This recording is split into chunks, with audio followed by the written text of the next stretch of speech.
and that is from the Palestinian Solidarity Network. The largest refugee camp in the world is in Gaza with 1.8 million people, and we take in no one from Gaza every year.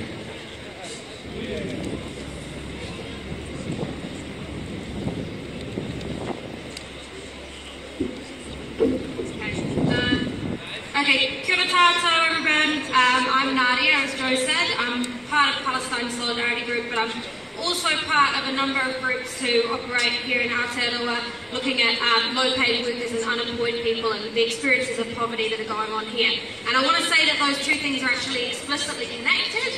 And I want to go back as well and just say one thing about the current refugee crisis.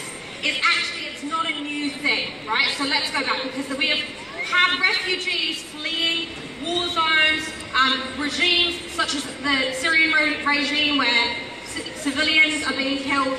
We've had, the Israeli incursion into Gaza. We've also had the creation of Israel itself in 1948, which led to, people like Billy who are standing here in the crowd. His family were pushed away at gunpoint, and that was actually an expulsion which was supported by Western governments. So it's really important to remember that when we talk about the refugee crisis, and we have governments in Europe saying, oh, we're generous enough to welcome in refugees, we have to ask, how were these situations of dispossession created in the first place? We have our own history of dispossession here in Aotearoa as well. We stand on land here in Auckland City that was stolen from Māori who were dispossessed and impoverished as a result of that. So one thing that I want to say, and I guess it's just one point really, is about moving away from a narrative, and we see it around the narrative of people living in poverty in this country, is a narrative about who is deserving and who is undeserving.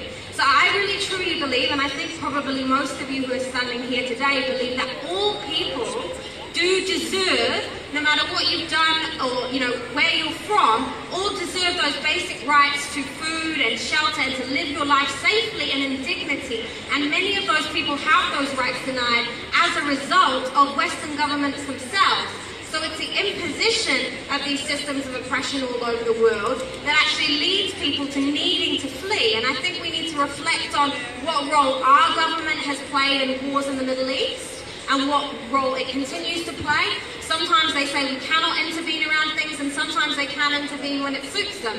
And we also need to reflect on the fact that this is not a new thing. So when I grew up in the UK, we had refugees and asylum seekers dying underneath buses as they crossed the Channel Tunnel, as they choked on the fumes, and dead bodies of children washing up on beaches in Spain for years and years and years. And that is the reality. It's not a new thing. And I think I really appreciate that the focus is on Syria at the moment, because sometimes when the focus is on Palestine, we often say, people say, you're not the only people who are suffering. And I think it's important that when we have a moment to talk about what's going on for our communities, that we do that, but we also look out and we say, we don't deserve this any more than anyone else. We don't deserve this right to live in dignity or to be given safety any more than anyone else, but we do not deserve it any less either. So I want to say one thing as well, just another quick thing briefly about collectivism. I think we talk a lot about, these kind of welcoming sentiments and speaking out about racism that exists for migrants and refugees once they arrive here in Aotearoa. But I work with migrant workers all the time who speak to me about their experiences of racism in their workplaces and in their communities. And I think